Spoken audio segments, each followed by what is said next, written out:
Welcome to the Eating at a Meeting podcast. I'm your host, Tracy Stuckrath, dietary needs expert, certified meetings manager, certified food protection manager. I have searched the globe to find people and businesses who are creating safe, sustainable, and inclusive food and beverage experiences for their employees, guests, and communities. In each episode, you will find authentic conversations about how food and beverage impacts inclusion, sustainability, culture, community, health, and wellness. I know that sounds like a lot, but we're going to cover it all. Are you ready to feed engagement, nourish inclusion, and bolster your bottom line? If so, let's go. Hi, welcome back to Eating at a Meeting podcast. I'm Tracy Stuckrath with Thrive Meetings and Events, and today's guest is Mark Cooper, the CEO of IACC. IACC is a global community of passionate people and companies delivering innovative and exceptional meeting experiences. And I have had the pleasure of working with them for the last couple of years.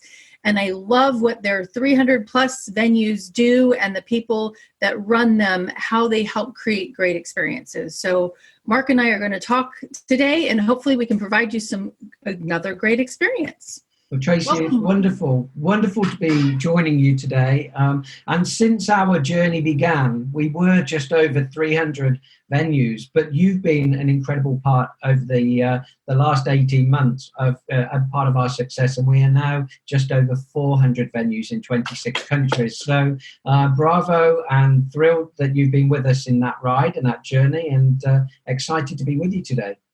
Thank you. Oh, I'm so happy. That's over 400. That's amazing. Okay, so before we get anywhere, I want to talk about your background. I assume that is not your house, or is that your house? This is not my house, no. This is using, as we've all become a better place to use technology, and you taught me beautifully today how to create my own virtual background. So whilst I'm working today in my home office in the United Kingdom, this background is actually one of the etc. venues, non-residential urban conference centre properties in London in the UK. Colourful, right? Yes, very colourful. Okay, so one of the things that I have witnessed you do and present over the years is your Meeting Room of the Future report.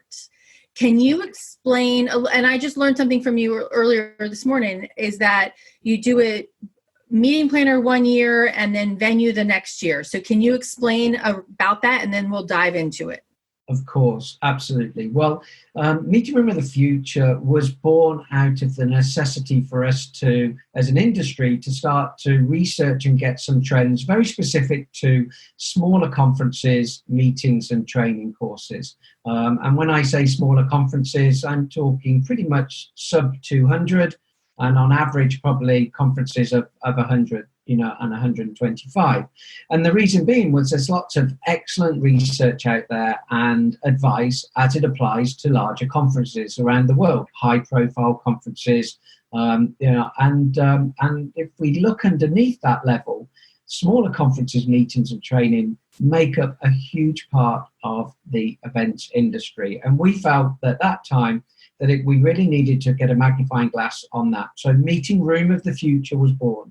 And Meeting Room of the Future, although it has that title of the room itself, it's really actually meeting environments of the future, because it includes everything from, what takes place in the conference or training room, what happens in the social spaces, in the restaurants, the guest rooms, it's everything to do, and the way we learn and collaborate. So we were probably 5 years, maybe even 6 years ago now, the research was born, or the program was born. And since that time, every year we've been running the research. Normally we will research 250 meeting planners when we have the year focused on them throughout the world globally. And this year in 2020, we will be researching the venues, of which we will tend to get between 75 and 100 venues worldwide participating, and those that supply the industry as well, so audio-visual companies, experts like yourself, like Thrive, who have an expert opinion when it comes to the food and beverage provision for events and meetings, and then everything related to other areas, technology, particularly is of interest as well. And we bring together that collective vision from those and from the industry experts, and try to create a report that gives the industry some knowledge to be able to make decisions, calculated decisions, instead of maybe taking risks that are, without data, they become much bigger risks. So that's how Meeting Room of the Future was born and why it exists today. I think it's a fabulous resource. And I know the one that I was looking, the 2019 one was from Meeting Planners, and it's very hearty and thick. And because we're talking about eating at a meeting, I want to delve into what meeting planners are saying about, eating and what they're seeing. So one quote that I found, it says meeting planners rated food and beverage is a key part of the meeting design and experience. It's 8.7 out of 10 planners said that. Do you have some more information that you can explain on that? It's a really high number, and whilst in general we refer to the food and beverage as the glue that knits a whole event together, in the fact that it's such an important element to connecting people, but also from a sensory perspective, when we look now to understanding more fully the importance of having memorable events, memorable meetings for the individual.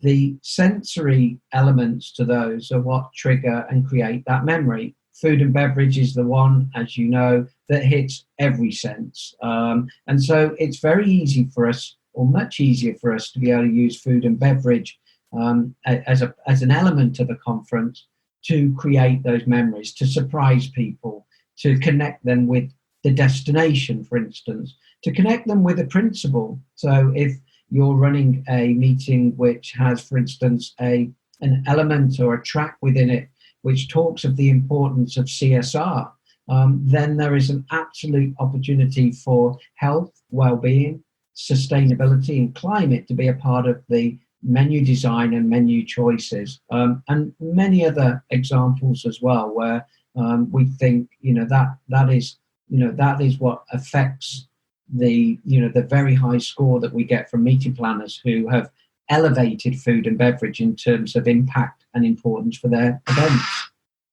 Well, and you mentioned something about the sustainability, and I know it's plant-based. One of the questions that you asked is planners are more important that foods are offered are being locally sourced and seasonally appropriate.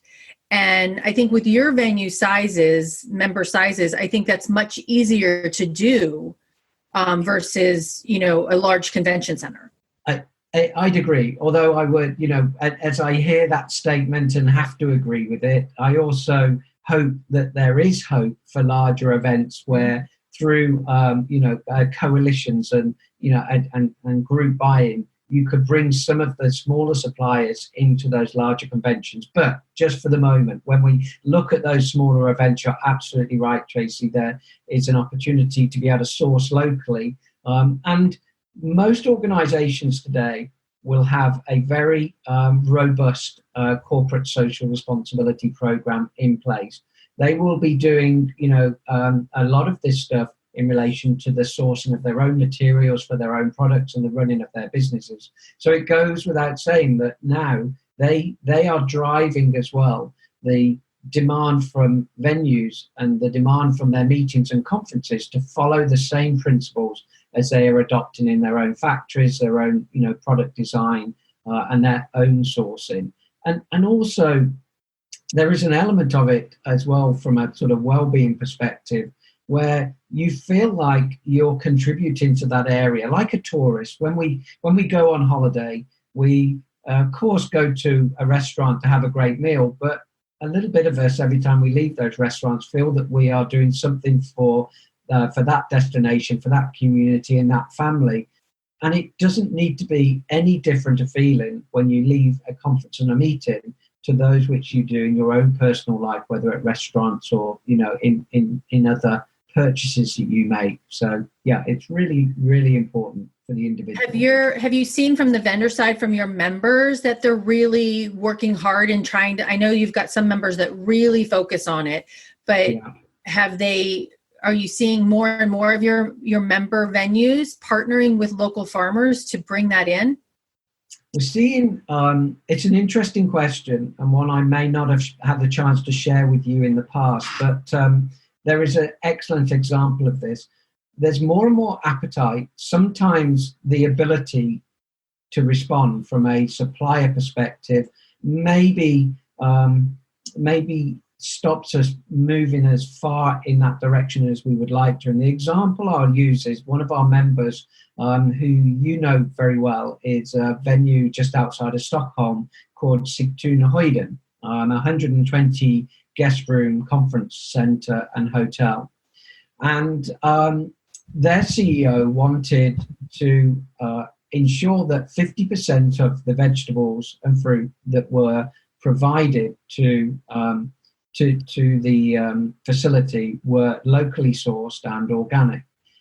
The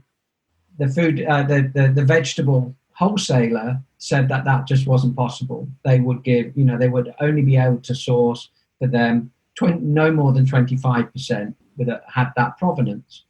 So they walked away from that wholesaler, and they took the harder route to be able to then go directly to source those products. They still maintain that their goal was the right one, even though the most obvious route to be able to get to that was saying it wasn't possible. Within 2 months of them finding alternative labor-intensive ways to do it, admittedly, the wholesaler came back and said, we found a way to get to the 50%. We want your business back. So I take from that huge encouragement that with willpower, with commitment, with conviction, you can absolutely achieve these things. But it doesn't come without having to put some effort into it. If we just accept, that some things are not possible, let's use the opportunities when we are looking at our businesses in the future to set our principles and our goals and stand by them. And I think, there's so many great examples. The other, and I know this isn't part of the question you've asked me, but I think it is absolutely linked, if you don't mind me sharing it, Tracy, is that connection as well with that supplier can go far, far beyond just the doing business together. When you've got a community around you as a venue that appreciate what you do, value you as a customer in that way, and you have that relationship, they're going to be there for you in the future. And I'll give another example, this time from the United States, where we've got a venue, Chauncey Hotel and Conference Center in New Jersey, and they work incredibly well with their local suppliers and producers, where they bring them in and they get involved in team building activities. So they're buying from them throughout the year, their produce, but then when they want to do something with their delegates, it's a little bit different. Maybe they want to do some beer tasting. Maybe they want to do some sort of unusual food identification, anything. It really can be anything. Sampling, creating, different ingredients, culinary cooking, team building activities. They go to their suppliers who are happy to turn up and do something with them that's special. So it comes full circle, and those smaller suppliers will appreciate you, and they'll be there for you when you need them. I totally agree, and I love that. I mean, it helps people understand where they are in the world at that moment in time too. Right. I'm food and beverage dietary needs. So what are meeting planners and your venues saying about how to manage dietary needs? I feel like the need is increasing. Are your members and planners saying the same? For probably 2 years now, we have identified the need to, as you put it, manage dietary needs, not just collect and communicate them. We have to manage them in a different way, because we've gone from when I used to be in a property, it would be high to have 5% of your attendees give you some dietary information. Now I'm hearing that sometimes as high as 50% of attendees will be putting something in that box that says, do you have any dietary needs or preferences? Mm-hmm. As you and I have discussed many times in the last 2 years, and it remains the case, we need to be able to separate out dietary needs for allergen purposes, religious purposes, with those which are dietary preferences. So it may not make you ill if you are, if you consume that food, but it is absolutely your preference. Now, of course, health is more important than preference. However, if you're looking at this from a perspective of keeping your attendee engaged, pleasing your attendee, giving them a memorable experience, and by memorable, I don't mean by classing them or treating them in a way that they feel like a second-class special sort of needs attendee at the event because you single them out and make a big fuss in the wrong way. But right, by looking after them sensitively and properly in terms of their needs, if your goal is to do all of that as a meeting planner, and it absolutely should be, when you consider the amount of effort that you put into collecting, communicating and planning around those needs, you need a venue partner that holds it in the same high regard. So, it's very difficult when you have chosen a venue against a myriad of different evaluations to then, when you get to 3-4 weeks ahead of an event, start to try to communicate with them on food and beverage and dietary needs, and then you realize that actually they're not as up to speed or as you, and they're not as interested in you at getting it right.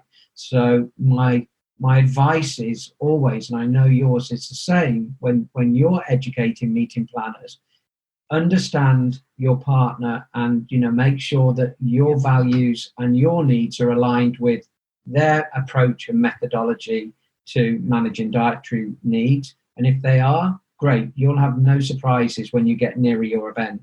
If they're not, you'll be feeling that you're the one educating them when actually you're the customer, and that's absolutely not where you want to be. Oh, that is so true. And meeting planners have come down and had that experience. So it's very frustrating. 2 more questions to wrap it up.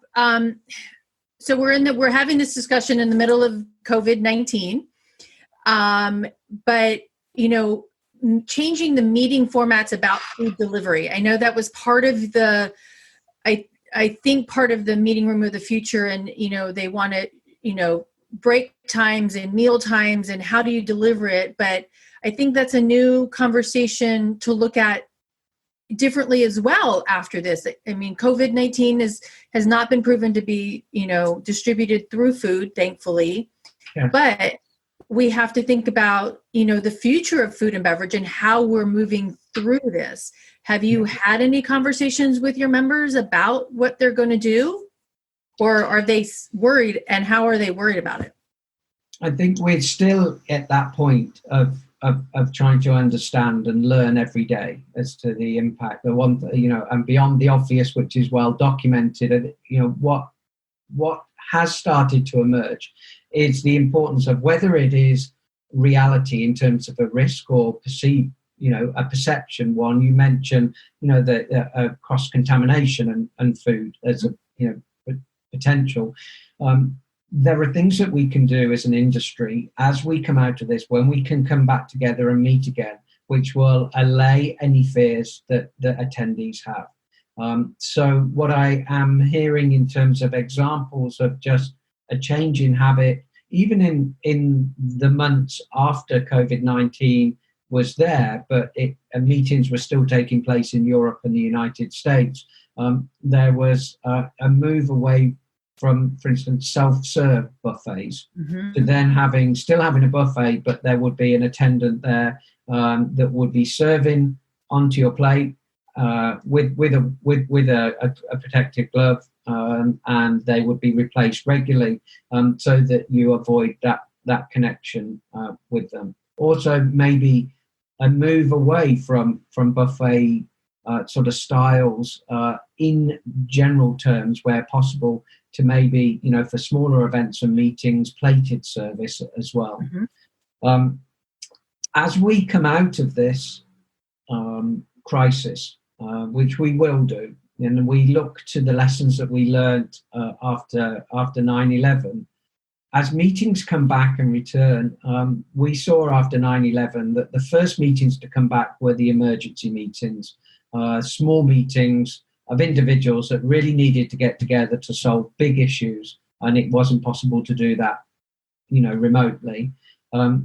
Then we saw those meetings become regional meetings, and then national meetings, and then finally the last element is international meetings. For IACC's 400 members, the vast majority of those are not open to the general public. They provide exclusive environments for corporates for those smaller meetings. So certainly our members are looking at ways that we can, again, from a risk reduction perspective, can provide those safest havens when people do start to come back together. So I think it will have a long-term effect for our industry. Will it radically change the concept of meeting face-to-face and networking over food and beverage?